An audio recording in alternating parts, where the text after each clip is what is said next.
Stories Bank, bringing timeless multicultural stories to life for children around the globe.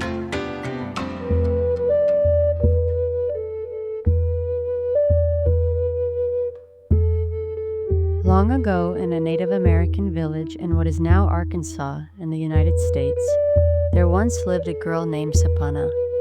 Sapana was different from her friends in one particular way. She loved and admired birds of prey. She found the circling of the hawk fascinating. She found the wide wingspan of the eagle majestic.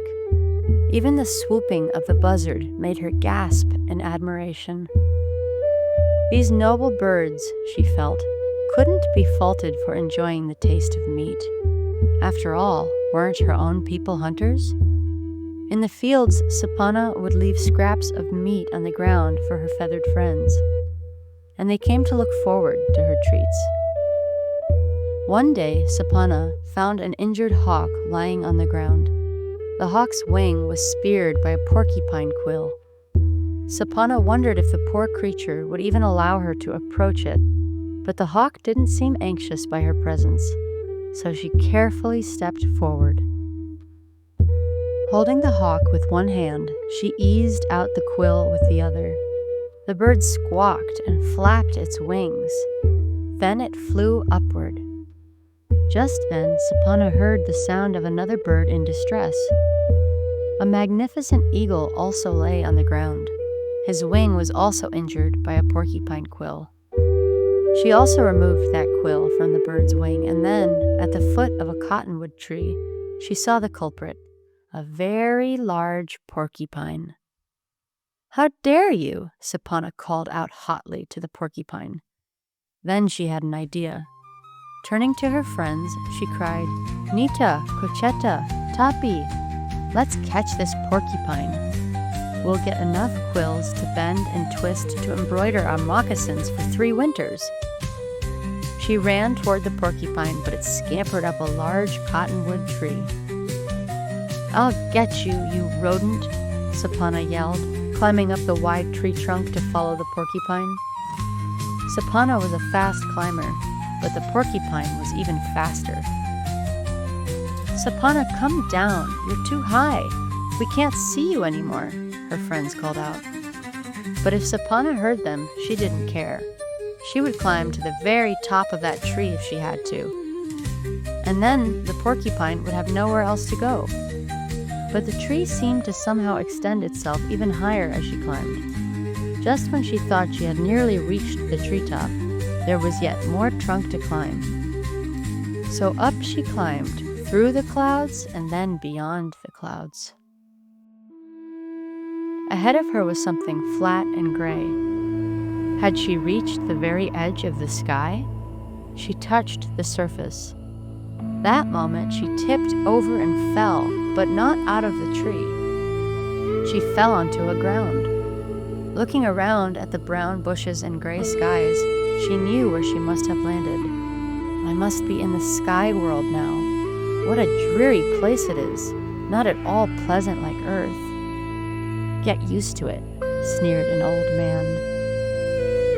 "Who are you?" said Sapana. "Who do you think?" he hissed. Then the old man was an old man no more, but had transformed himself back into the giant porcupine, the very one she had been chasing.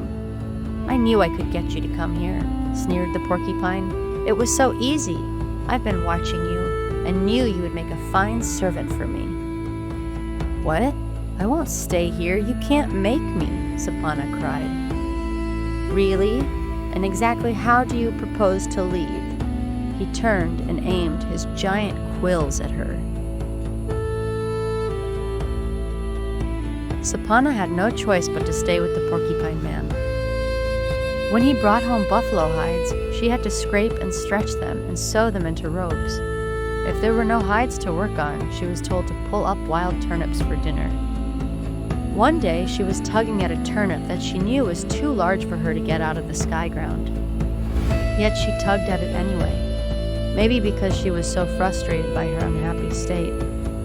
Maybe because she was so angry at the porcupine man. But she would not give up on that turnip. She worked it and tugged it from all angles until it finally started to give way. She moved it back and forth using her digging stick for leverage, until finally, with one mighty pull, it popped out of the ground. Gasping from her effort, she noticed a patch of light shining up from the hole where the turnip had sat. She peered down the hole. It was the sky. Far down, she could even make out patches of green that must be the earth.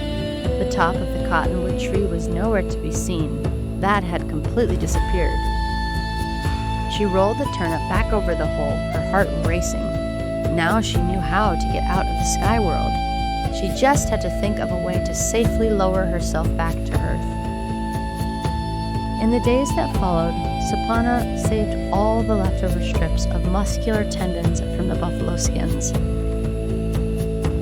When the porcupine man was away, she twisted and braided them into tight strands of rope and hid them under her bed.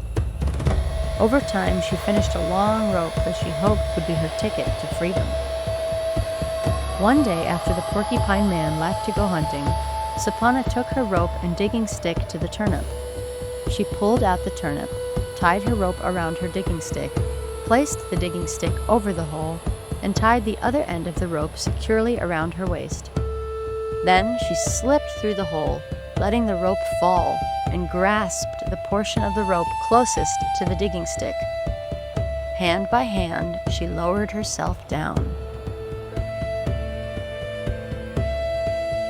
Down Sapana dropped through the clouds. Soon she could see larger patches of green, and below that must be treetops. But would the rope be long enough? When she had let out all the rope, she was still far above the treetops. Swaying back and forth in the air, she cried and cried about her fate. What would she do now? "You'll never escape," she heard a distant yet awful voice above. It was the porcupine man peering down the turnip hole. "Come up at once or I'll cut the rope. You'll drop to your death." "I'll never come up," cried Sapana, knowing that she had just sealed her own fate. "Then you're done for," he shrieked. He grabbed the rope from the top, moving it side to side, and she swung wildly back and forth. As he started to cut the rope, Sapana felt the rope give way. Then the final strand was severed. Sapana started to tumble to earth. But wait, something broke her fall. It was the back of a buzzard. "Let me help you to earth, Sapana," said the buzzard, "though I may not be able to take you all the way." Indeed, in less than a minute he was too tired, since she was a far heavier weight than what he normally carried. Then an eagle swooped up to take his place. "I'll take you now," said the eagle. Sapana rode on his feathered back for several minutes, sometimes coasting the air currents. But Sapana's body was a load too heavy even for the mighty eagle, and before long he got tired too. Then a hawk took his place, and so Sapana zigzagged down to earth from one bird of prey to another. Finally, she jumped from the last hawk onto a treetop, where she stepped onto a firm, thick branch. Dizzy from riding the backs of so many lurching, dipping birds, she petted the last of her mighty flyers, then scampered down the tree, back down to earth, into her beloved home. Her friends rushed up. "Sapana, we thought you were long gone." They embraced, and Sapana rushed home to see her mother, who was overjoyed beyond words to see her lost daughter. Sapana told the people of her village of her adventures. No longer did they think her strange to befriend the birds of prey. From then on, after a hunt, they always left an extra buffalo on the field for the noble birds of the sky.